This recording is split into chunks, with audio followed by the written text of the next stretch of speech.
मुलांनो, आज आपण वर्णमाला शिकणार आहे. ही वर्णमाला आपण इयत्ता पहिलीला शिकलो, त्यामुळे आपल्याला वाचन लेखन यायला लागलं.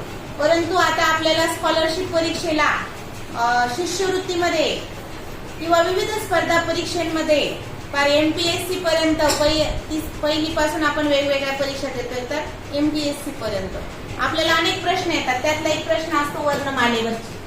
त्यातले काही प्रश्न कशाचे असतात? वर्णमाला. आता वर्णमाला म्हणजे काय, तर तुम्हाला समोर लिहिलेलं दिसतं, याला म्हणता वर्णमाला. यापैकी वरचे जे आहेत बघा, हे 14 आहे स्वर. किती आहेत हे? 14 स्वर आहे. किती स्वर आहे? 14 स्वर. अ, आ, इ, उ, ऊ, ऋ, लू, ए, ऐ, ओ, औ असे हे 14 स्वर आहे. बऱ्याच जणांना असं वाटतं की आणि अहा हे पण स्वर आहे, तर ते स्वर नाही, त्याला स्वरादी असं म्हणतात. काय म्हणतात? स्वरादी असं म्हणतात. ते स्वर नाही. आता याच्यामध्ये बघा, ऍ आणि अ, ऍ आणि अ. ऍ कोणानंतर आलाय? ए नंतर ऍ आलाय, मग ऐ आलाय, तर याची जागा इथे आहे ऍ. नंतर ओ नंतर अ आलाय, मग कोण आलाय? औ.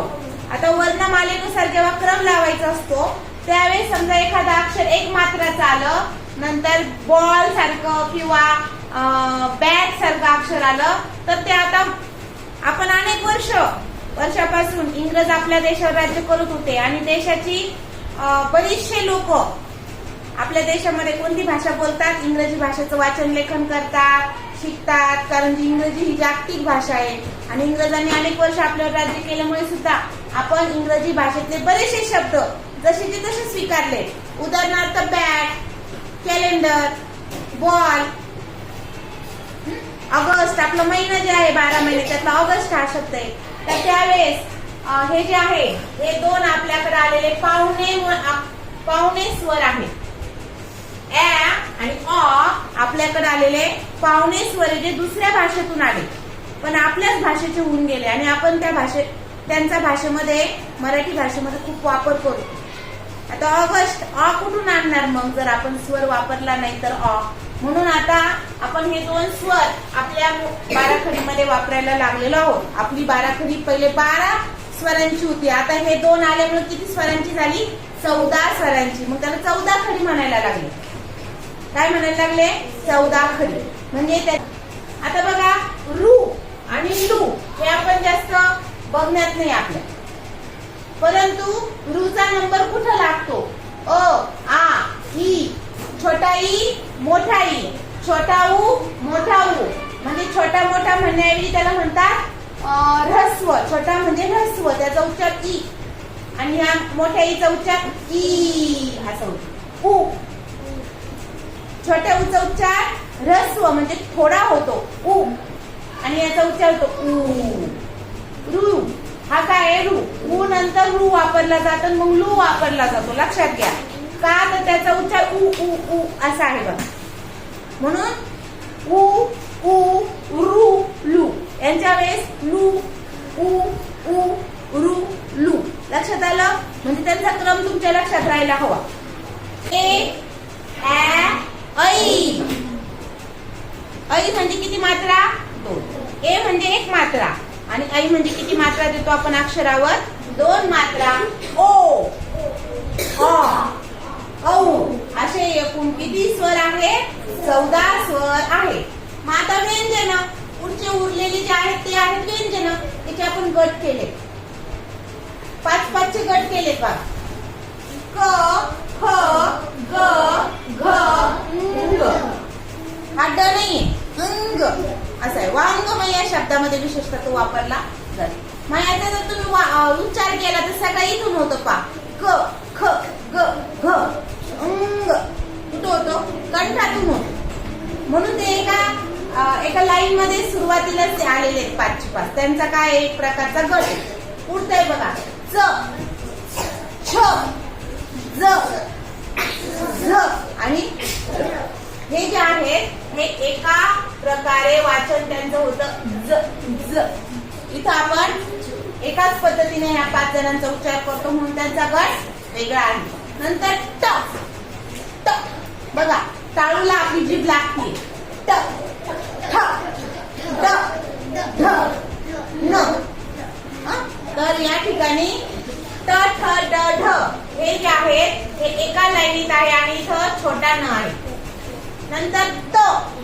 आता फक्त जीभ आणि दात लागतं बघा. त थ द ध. दात आणि जीभ यांचा वापर करून हे आणि न. आता वरच्या लाईन मध्ये शेवटी आहे छोटा न आणि खालच्या लाईन मध्ये आहे मोठा न. आलं लक्षात? नंतर प. आता ह्या प कडे पण बोलताना बघा प फ ब भ म.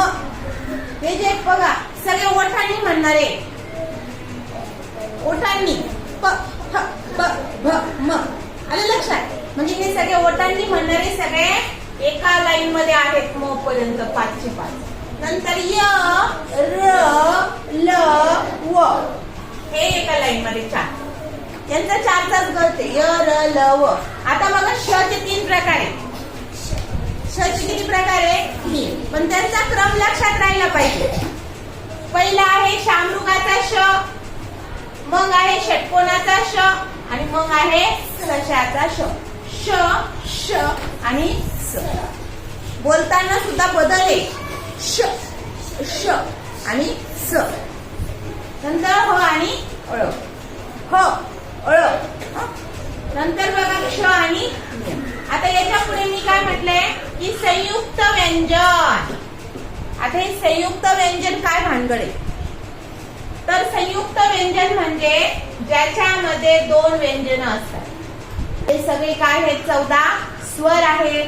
नंतर हे काय व्यंजन आहेत याला म्हणतात स्वर आणि पुढची जे आपण मुळाक्षर आहेत त्यांना म्हणतात व्यंजन. आलं लक्षात? आता बघा अक्षर कोणत्याही अक्षरामध्ये काय असतं? एक स्वर आणि एक व्यंजन असतं. कोणतं पण घ्या. उदाहरणार्थ तुम्ही प घ्या. हा प कसा तयार झाला? बोला. प प प आणि अ चा ऐकू येतं का दोन्ही पण? प प मध्ये प हे व्यंजन आहे आणि अ हा स्वर आहे. पा मध्ये प हे व्यंजन आहे पा मध्ये आणि कोणता स्वर आहे सांगा मग? पा. कोणता स्वर आहे? हा. आले लक्षात? म्हणजे प्रत्येक अक्षरामध्ये एक व्यंजन आणि एक स्वर लपलेला आहे.